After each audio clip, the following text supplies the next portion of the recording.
Hi guys, and welcome back. Now, one of the really cool things about touring in the Victorian High Country is that you're so close to Melbourne. This gives you the opportunity to repair your vehicle, restock on groceries, even give it a well-deserved wash. Ironman have been kind enough to let me use their R&D department to make a couple of changes on my vehicle before I hit the tracks again. Over the past couple of weeks, I've learned a lot about my vehicle, what it can do and what it can't. So I've made the executive decision to install a performance chip. Now, some people may ask, why do you need more power when you've already got a V8? Well, I guess the answer is, in some situations, a little more wouldn't go astray.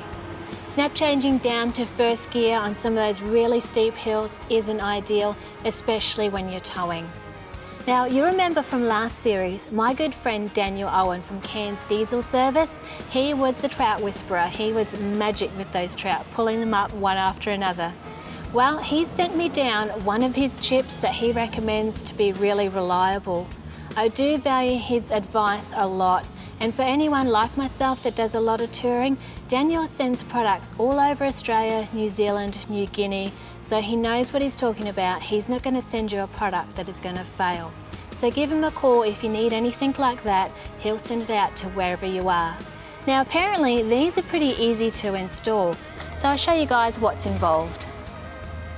The kit consists of a wiring loom and the control module, which isn't too daunting of a process to install it myself. Undo the first injector connector, and using the supplied loom, the grey one goes into your injector and the black goes into the existing injector connection. Now, it's vitally important that you maintain the sequence of the injectors, so just do one at a time.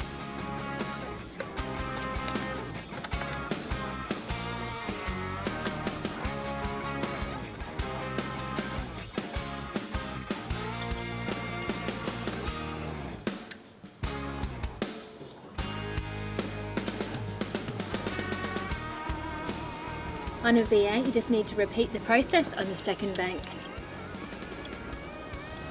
A good tip if you're vertically challenged like myself, I've let all the air out of my Mickey Thompsons so I can get into the engine bay easier, which is going to help me with my boost sensor connector just over here.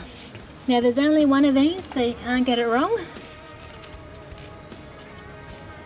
That's the old one, and then the new one going on. Now, with this cable, there is a little bit of extra length here, but we'll tidy up that later with a cable tie, I reckon.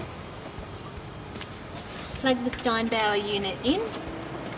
The wiring loom is quite long, so there's a few different options where you can actually mount this, which is great because I've already got a few mods on this vehicle. There's not a lot of space. Basic hand tools are all that is required to do this job, with the exception of one wire that needs to be soldered under the dash. Okay, so you've got to solder the reference signal wire to the pedal sensor wire. And how cool is this? I guess soldering on, it means you're not jerking a cable. It's a lot easier to use one of these, very cool. There is a couple of adjustments on the control box I can do if necessary.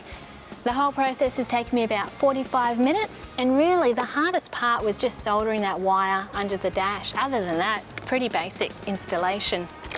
So I just do this up, and we're ready for a test drive. I think I'm really going to notice it out on the tracks. I'm going to have more horsepower, a bit more giddy up.